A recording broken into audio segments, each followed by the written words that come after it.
Last week we was in Deuteronomy chapter 31, and we read part of it, and I'll just kind of give a recap. Verses 1 through 7 is God encouraging Israel. Verses 9 through 13 is Moses instructing the Levites to read that law to Israel every 7 years. So it's passed on to other generations that hadn't seen the great miracles of God, so they didn't forget. And they did pretty good for about 400 years, give or take, till you get into the book of Judges. And it's a mess when they get into Judges. And this is an assumption on my part. They just quit reading the law every 7 years. They just started doing their own thing, but I don't know that. Verses 14 and 15 is Moses' time is almost up, and God brings Joshua in and gives him a charge. Verse 15 says, "And the Lord appeared in the tabernacle." Well, let's read 14 and 15. "And the Lord said unto Moses, Behold, thy days approach that thou must die. Call Joshua and present yourselves in the tabernacle of the congregation, that I may give him a charge." Now you think about Joshua's position here. He's going to the tabernacle to stand before God so God can give him a charge for the nation of Israel. Yeah.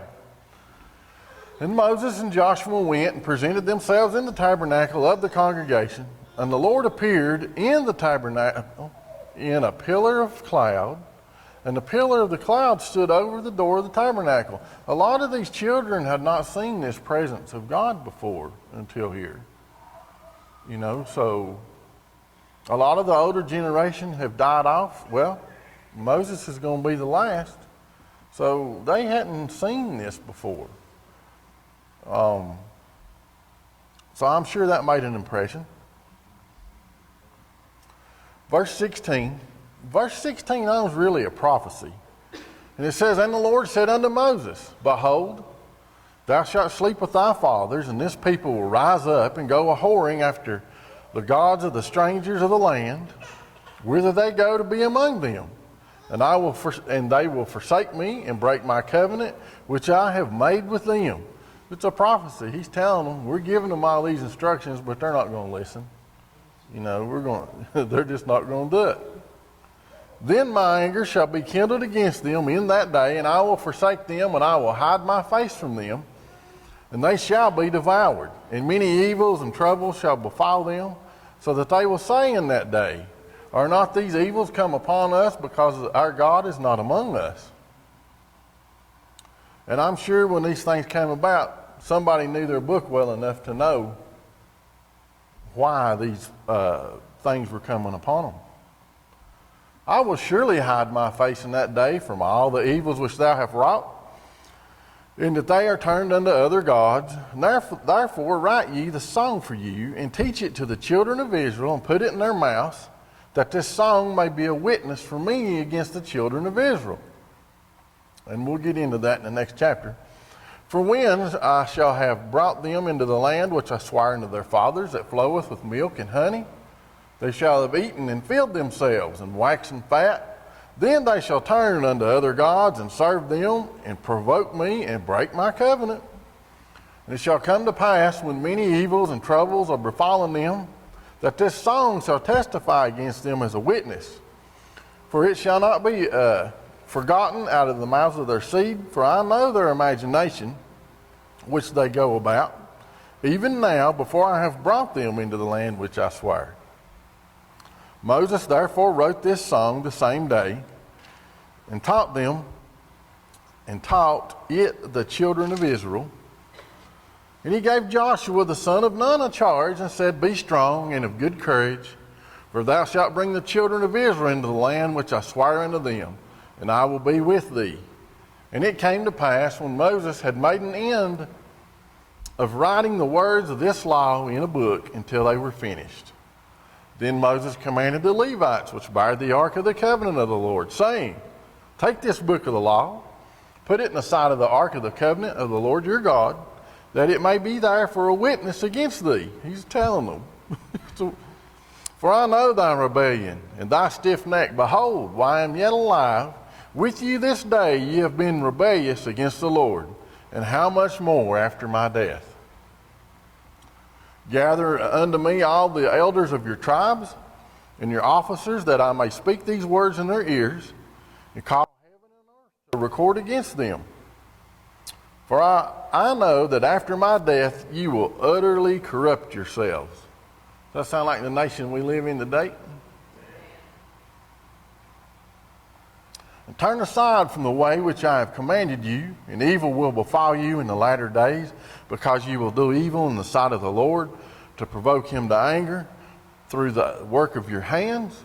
And Moses spake in the ears of the congregation of Israel the words of this song until they were ended. Anybody got anything so far? Before we get into Moses' song here. And we'll call it Moses' song, but it's God's song, just spoke through Moses. It's a witness against Israel. It says, give ear, O ye heavens, and I will speak. O hear, O earth, the words of my mouth. My doctrine shall drop as the rain, my speech shall distill as the dew, as the small rain upon the tender herb, as the showers upon the grass. Because I will publish the name of the Lord, ascribe ye greatness unto our God. He is the rock. Notice that's a capital R. His work is perfect, for all his ways are judgment, a God of truth and without iniquity, just and right is he. They have corrupted themselves, their spot is not the spot of his children. They are a perverse and crooked generation. We'll go back to verse 4 here, the rock. I encourage you to do a word study on the rock, because it is good. 1 Corinthians chapter 10, I believe it is. 1 Corinthians chapter 10, we'll start at verse 1. And this is Paul speaking.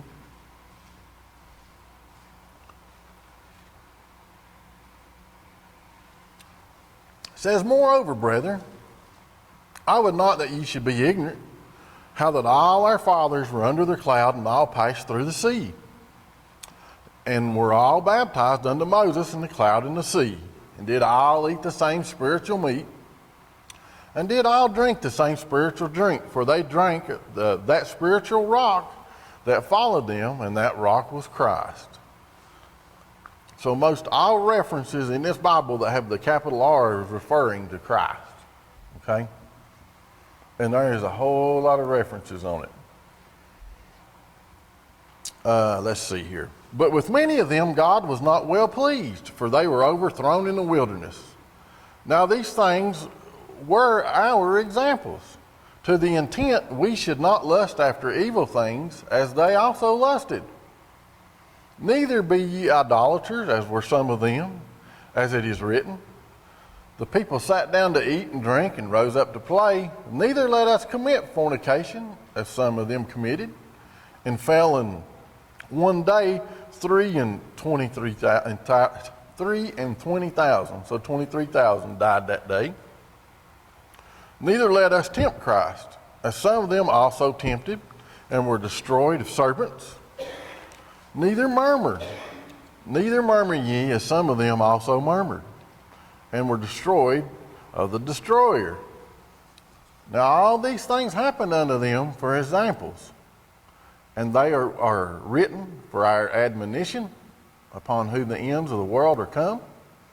Wherefore let him that thinketh he standeth take heed, lest he fall.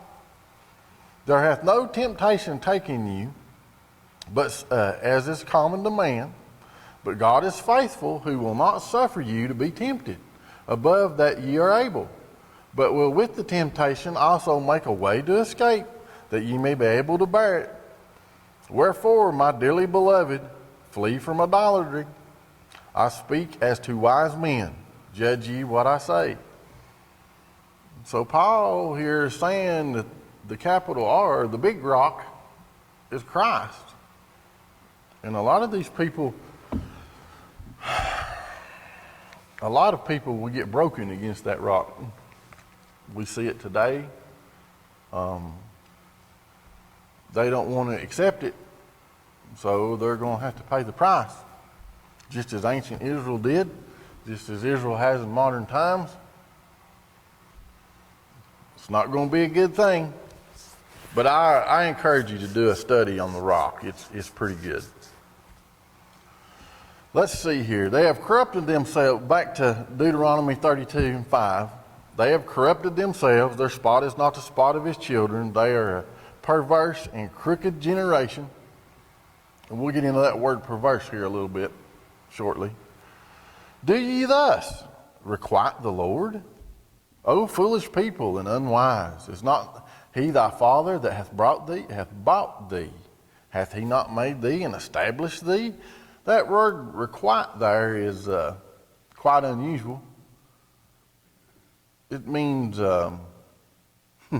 is this how you deal with or treat the Lord?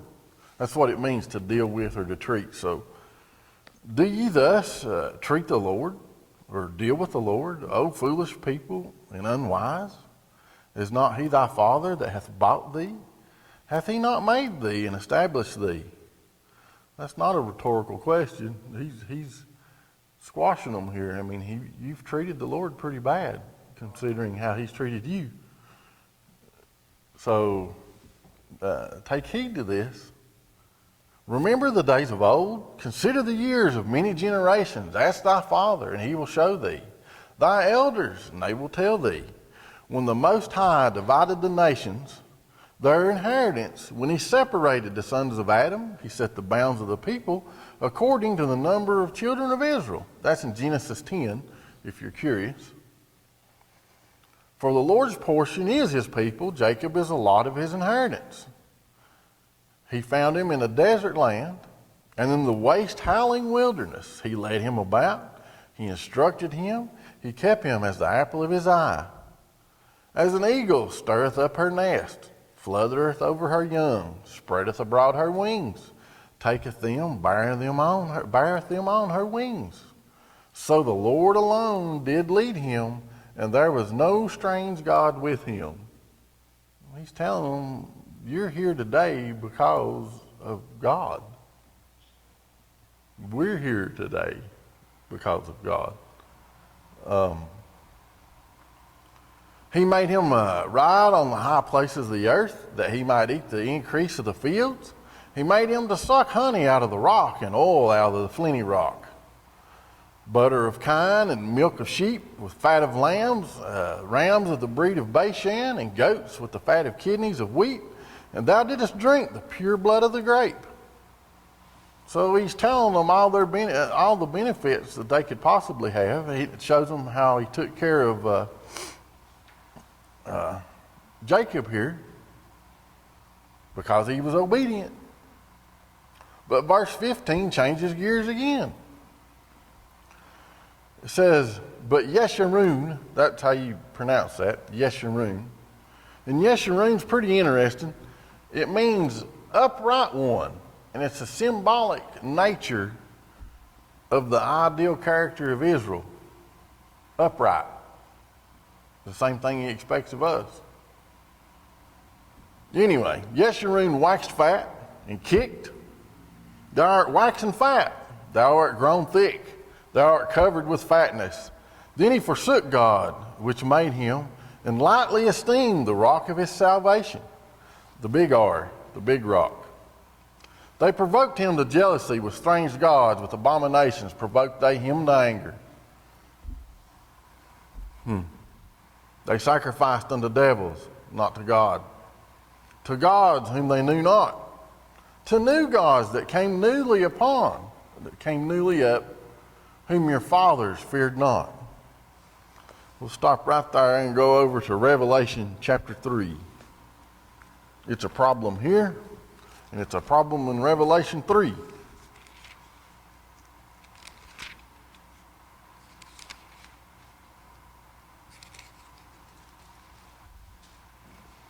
We'll start about verse 14. And every time I read this, I think of America. Unto the angel of the church of the Laodiceans, write, these things saith the Amen, the faithful and true witness, the beginning of the creation of God. I know thy works, that thou art neither cold nor hot. I would thou wert cold or hot. So then, because thou art lukewarm, and neither cold nor hot, I will spew thee out of my mouth. Because thou sayest, I am rich and increased with goods, and had need of nothing. Knowest not thou art wretched and miserable and poor and blind and naked? I counsel thee to buy of me gold tried in the fire, that thou mayest be rich, and white raiment, that thou mayest be clothed, and that the shame of the nakedness do not appear. And anoint thine eyes with eye salve, that thou mayest see. As many as I love, I rebuke and chasten. Be zealous therefore and repent. Every time I read that, I think of America. Has anybody got anything? Questions, comments? You know, when your number one export is pornography, your country is broken. That's our number one export. Pitiful. When you're having debates on whether to kill a child or not, pitiful. Yeah, when you do a word study on the rock, it'll bring you into that a little bit. It's without that big R, we're doomed. It's just all there is to it. Yeah, interesting times we live in. I mean, we can't be too hard on ancient Israel. We're no better. No better at all. Maybe worse. Verse 18 in Deuteronomy says, of the rock, the big rock, that begat thee, thou art unmindful, and hast forgotten God that formed thee. And when the Lord saw it, he abhorred them because of the provoking of his sons and of his daughters. And he said, I will hide my face from them. I will see what their end shall be, for they are a very froward generation, children in whom is no faith. And this word froward here actually translates to perverse or fraud or fraudulent. So they're a fraudulent generation, and children in whom is no faith. It says without faith we can't please God.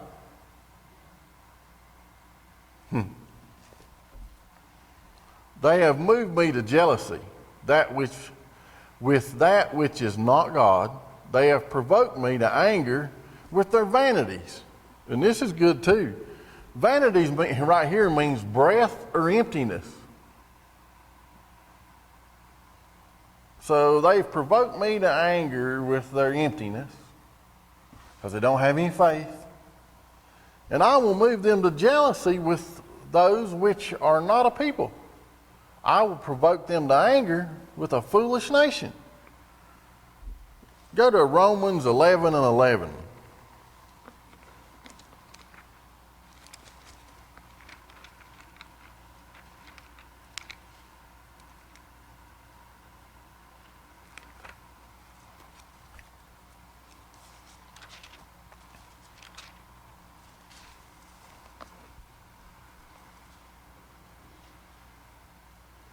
And it tells us who this nation is that they're going to be, how did they say it? Move them to jealousy. It says, I say then, have they stumbled that they should fall? God forbid, but rather through their fall salvation is come unto the Gentiles, for to provoke them to jealousy. That's us. Because of their empty faith, we're grafted in.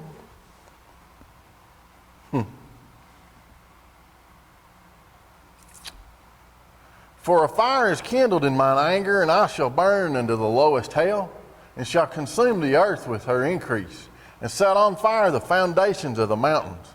I will heap mischief upon them. I will spend mine arrows upon them.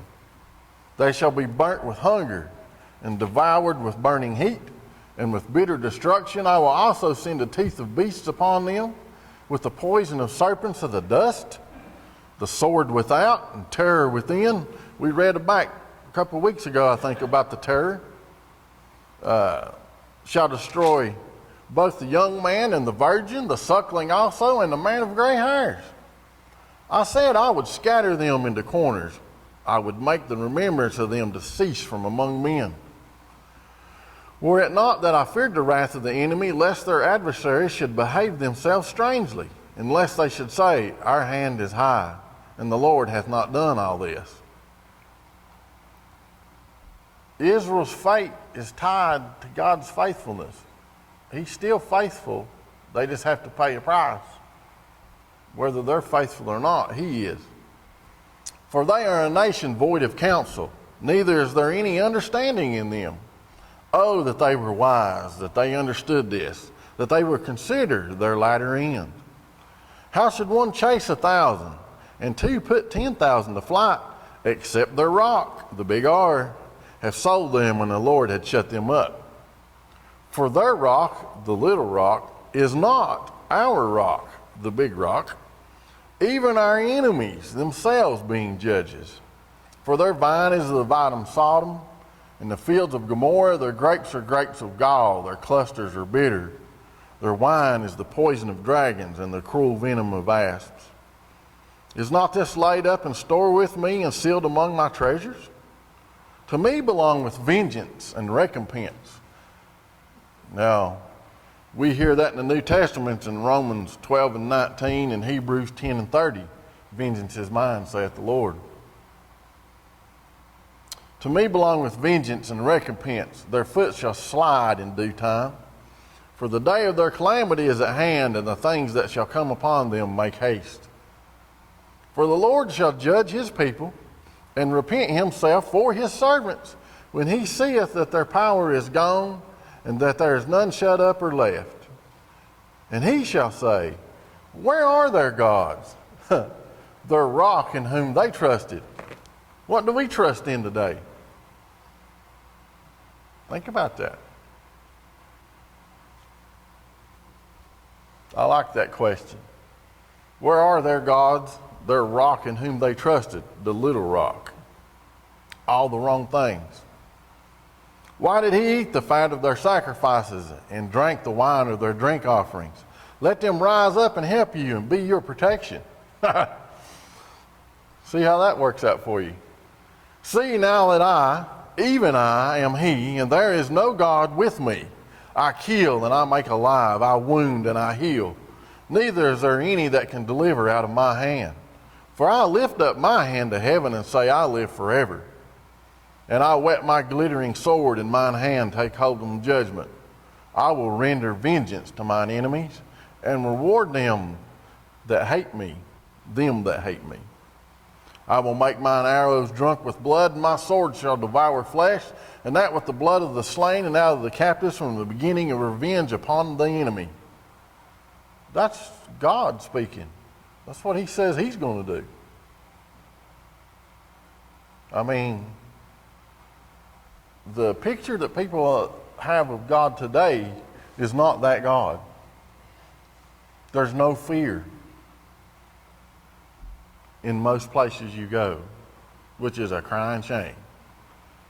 Because when the fear comes, it's going to be too late. Yeah. Rejoice, O ye nations, with his people, and he will avenge the blood of his servants, and will render vengeance to his adversaries, and will be merciful unto his land and to his people.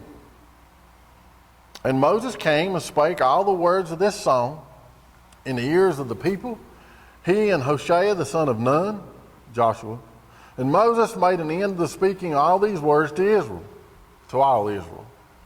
And he said unto them, set your hearts unto all the words which I testify among you this day, which ye shall command your children to observe to do, all the words of this law. For it is not a vain thing for you, because it is your life.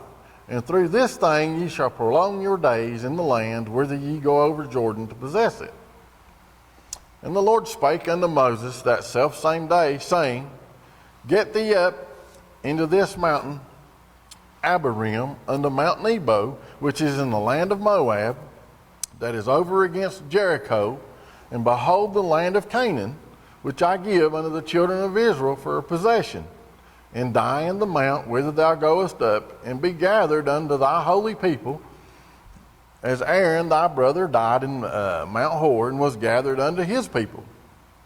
Because ye trespassed against me among the children of Israel at the waters of Meribah Kadesh in the wilderness of Zin, because ye sanctified me not in the midst of the children of Israel. Let's hit on that just a little bit.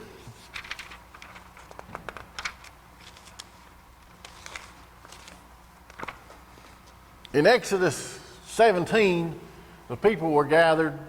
They didn't have any water. They were fussing at Moses, wanting to know if God brought them out here to die of thirst. So God told Moses to take the staff which had split the Red Sea and smite the rock, and water would come forth. And it did. God was glorified, and it went. Moses did as instructed, and everything went well. So if we get to Numbers chapter 20,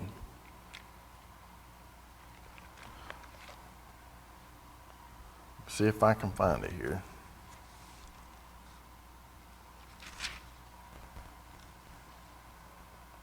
Yeah, we'll just start at verse 1 in Numbers chapter 20. It says, Then came the children of Israel, even the whole congregation, into the desert of Zin in the first month, and the people abode in Kadesh, and Miriam died there and was buried there. And there was no water for the congregation, and they gathered themselves together against Moses and against Aaron. And the people chode with Moses and spake, saying, Would God that we have died when our brethren died before the Lord? And why have you brought up the congregation of the Lord into this wilderness, that we and our cattle should die there? And wherefore have ye made us to come out of Egypt, to bring us in unto this evil place? It is no place of seed, or of figs, or of vines, or of pomegranates, neither is there any water to drink. My goodness. You know, Moses' life was pretty much broke up into 40-year increments. The first 40 was coming of age, the second 40 was living in the wilderness, and the last 40 was dealing with these people. Bless his heart, you know. And Moses and Aaron went from the presence of the assembly unto the door of the tabernacle of the congregation, so they went to the right source for the answer. And they fell upon their faces, and the glory of the Lord appeared unto them. And the Lord spake unto Moses, saying, Take the rod, and gather thou the assembly together, thou and Aaron thy brother, and speak ye unto the rock before their eyes, and it shall give forth his water, and thou shalt bring forth to them water out of the rock. So thou shalt give the congregation and their beasts drink. And Moses took the rod from before the Lord, as he commanded him, doing good so far. And Moses and Aaron gathered the congregation together before the rock, and he said unto them, this is where he messed up, Hear ye now, ye rebels, must we fetch you water out of this rock? And that, to me, that's implying that him and Aaron's going to fetch the water out of the rock. Not good. Not good at all. And Moses lifted up his hand, and with his rod he smote the rock twice, and the water came out abundantly, and the congregation drank, and their beasts also. There's several things at play here. They didn't follow the instructions. God was not mad at Israel because they wanted to drink of water. Moses was mad at Israel because they were whining. Okay? Several things into play. And the Lord spake unto Moses and Aaron, Because ye believe me not, to sanctify me in the eyes of the children of Israel. Therefore ye shall not bring this congregation into the land which I have given them. That tells me that, and hey, y'all may have a different view, but because Moses did what he did, he made it seem like God may be mad at Israel because they were wanting water. But he wasn't. Moses was. And I can understand that. But that wasn't what God wanted. He wanted to be sanctified in Israel's sight. So that mess up right there kept him and Aaron from seeing the promised land. Don't disobey. There's a price to pay. And that's throughout this whole book, it looks like. But there are good things if we obey, and not so good things if we do not. Let's see here. Back in Deuteronomy, we'll finish out this chapter. And then next week, Lord willing, we'll do the next 2 chapters and finish up the book. It says, "Yet thou shalt see the land before thee, but thou shalt not go thither unto the land which I give the children of Israel." Anybody got anything? Comments? Questions? Tony's digging for something.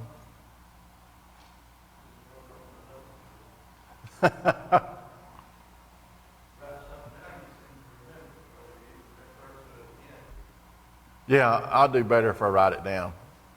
I'll do better. I encourage you to do a word study on the rock. It's good.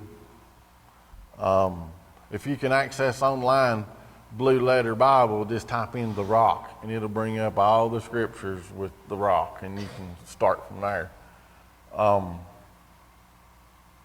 But you see a lot of these parallels in the country that we live in today.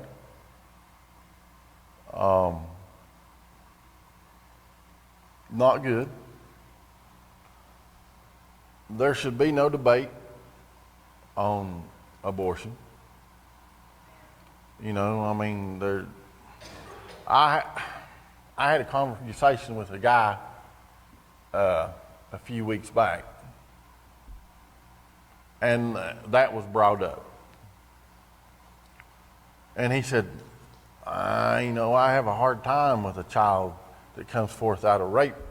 I said, well, there's things about this in there, but there's nothing that concerns killing a child.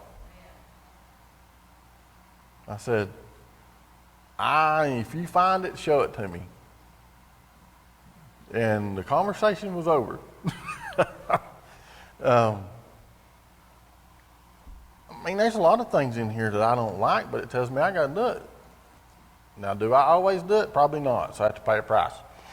And I have. Even if the mother's in trouble, maybe she's going to die, still don't get the right to pay for it. Right. God gives it. That's why you're supposed to have the faith to believe God, that He'll save the mother, and the baby will be okay too. People nowadays, they just want to see what's going on instead of depending on the Lord for their faith to pray for the mother that she's going to live.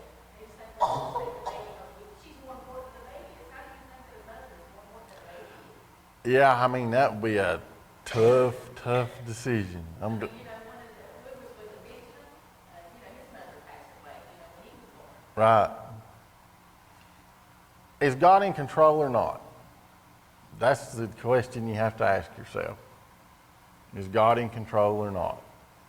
How much control do you allow Him to have in your life?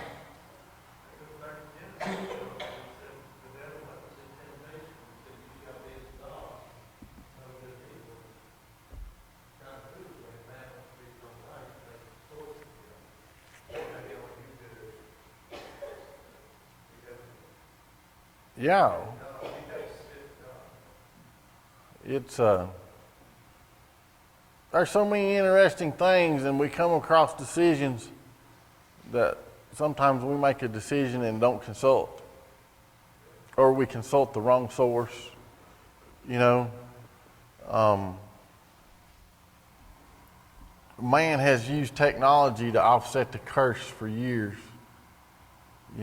We're living longer than we've ever lived.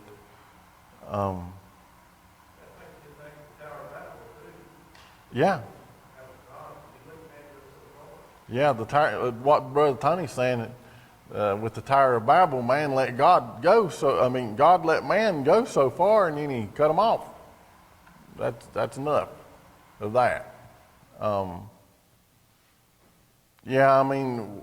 reflect back and I look at Israel and then I look into Judges and I can judge Israel, but hey, I ain't no better than they are. You know,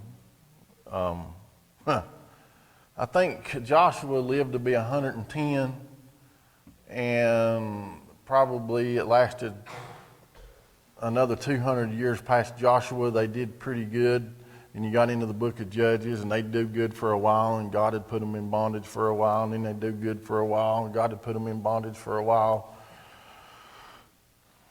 They ain't no better or worse than I am, you know.